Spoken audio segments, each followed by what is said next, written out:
Here's another fun educational game for kids being homeschooled. Again, I've got some wonderful tips for parents during quarantine here in part 3 of this series. Hi, Matt DeMayo here, and welcome to my channel, Be Smarter, Faster. As you know, one of my core beliefs is that school is very good at teaching what to learn, but not necessarily how to learn it. So that job falls to us parents. Now, rather than attempting to teach subjects that your child normally gets in school, let's take a look at some fun activities that you can do that will improve your child's overall ability to learn everything and anything faster and better. And as an added benefit, this game can help keep you and your children safer in a dangerous world, too. I call it Sherlock Holmes. By the way, if you haven't subscribed yet, please do so now, and be sure to hit that little bell icon to be notified every time I release a new video.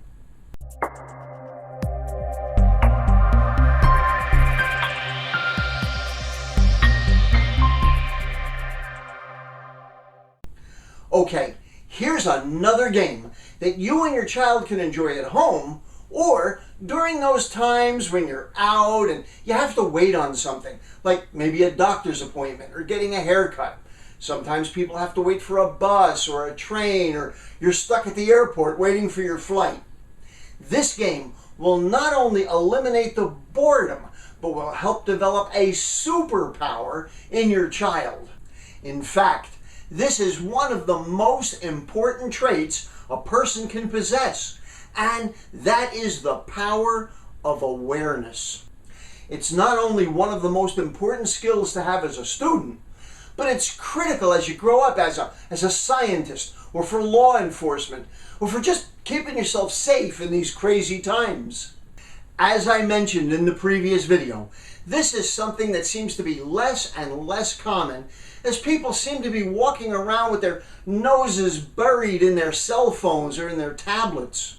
Okay, so here's the game, and it's a really easy concept that can be applied many different ways. Have your child look around their room and do their best to catalog and remember what they've seen. Then, with their eyes closed, have them describe everything that they can remember in the room. You can ask them questions about some of the things they describe. Now, you can do this with all the other rooms in your house too.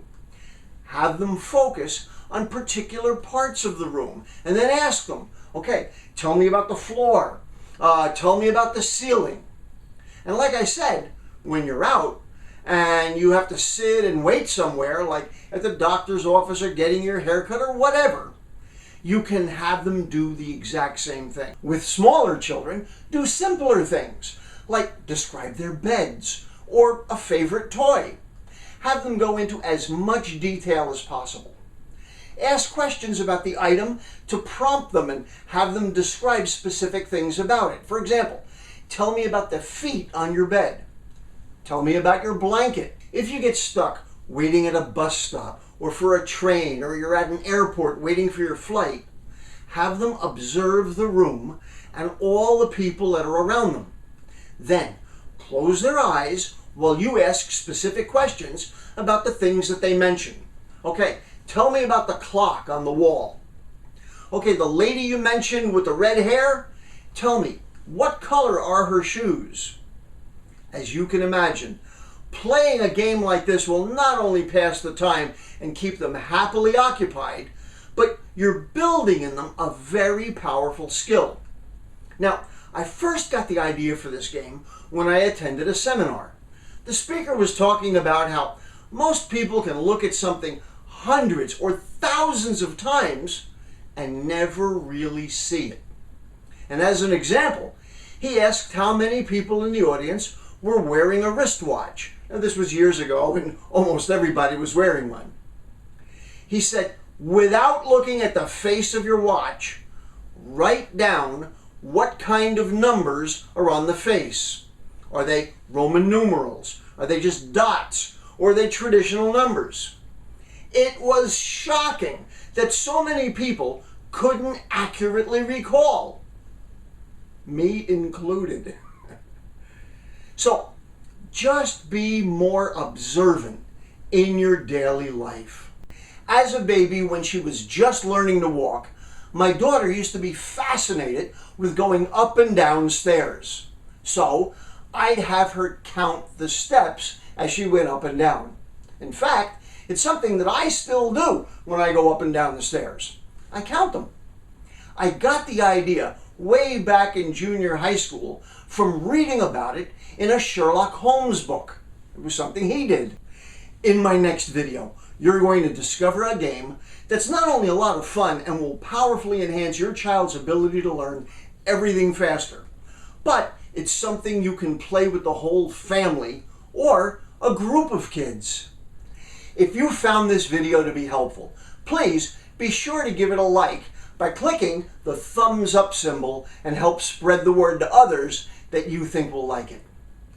I also enjoy reading your comments, and I often respond when I feel it's appropriate, so don't be surprised if you hear from me.